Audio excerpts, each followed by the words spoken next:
Hot topic, hot topic, hot topic.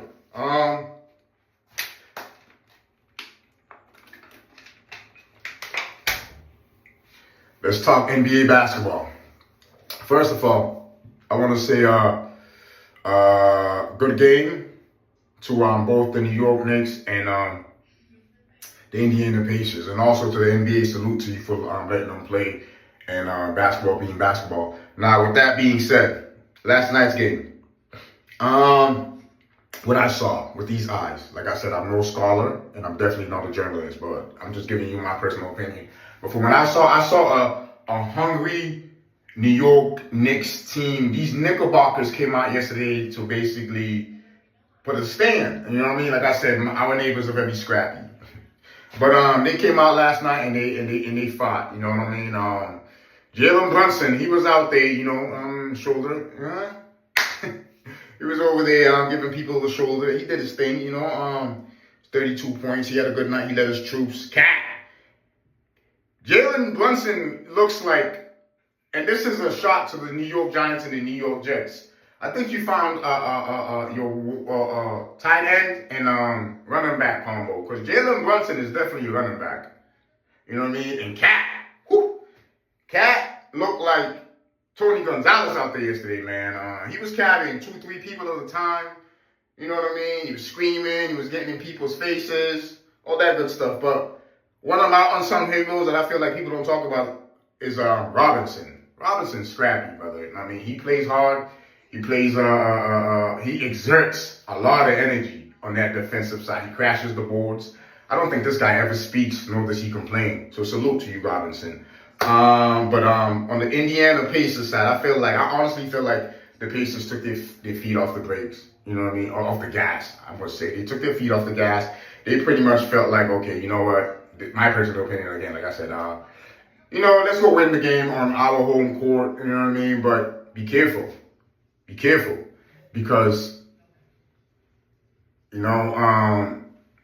sometimes you got to remember the story of the tortoise and the hare, right? It's not about who finishes the race fastest. It's about who finishes the race. So what I'm trying to say is, don't take your opponent lightly ever, regardless of your situation, regardless of how dominant or whatever you feel about yourself. Because one thing that you cannot measure is the heart of a champion, and the mind of a champion, and the hunger of an underdog. You know what I mean? So take nothing for granted and take nothing lightly. So Game 6 is going to tell a lot. But I know for a fact if they go to Game 7 in Madison Square Garden, it's going to be an all-out brawl. But last night, like I said, when I looked at the OKC Thunder versus the Minnesota Timberwolves, it was like watching art. It was composed well. These guys just dominated. But in the East, in this series, it's a dogfight, man. It looks like the movie Rocky 3. Like I said, Adrian, like they're in there and they're fighting, man. These two teams are fighting. I mean, listen, common sense is common sense, right? The best way to stop speed is with what? You gotta get physical. You gotta get up in their bodies. You know what I mean? You gotta push them around. You know what I mean? It's kind of hard for you to move around and think straight when there's no air in your lungs. You know what I mean? So I felt like they came out last night. They hit them hard. They pushed them around. You know what I mean? The only thing I'm saying to the Pacers, do not let this transpire in Game 6. Because if you do, you guys are going to be on vacation real early. But anyway, congratulations to the New York Knicks. Salute to the New York Knicks. You Knickerbockers, you did that. You know what I'm saying? So salute to all of you guys. It is what it is.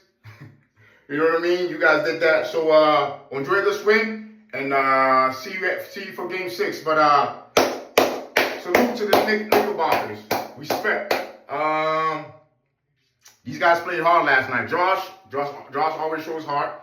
You know what I mean? Like I said, the unsung heroes, the guys off the bench. Coach Tibbs. Man, Coach Tibbs looks like he needs a psychiatrist, a therapist, and a vacation after this one, regardless of the situation. You know what I mean? Whereas Rick Carlisle, he looked like he's having the time of his life. Salute to both coaches, man. Respect. Boston. Massachusetts. Yeah.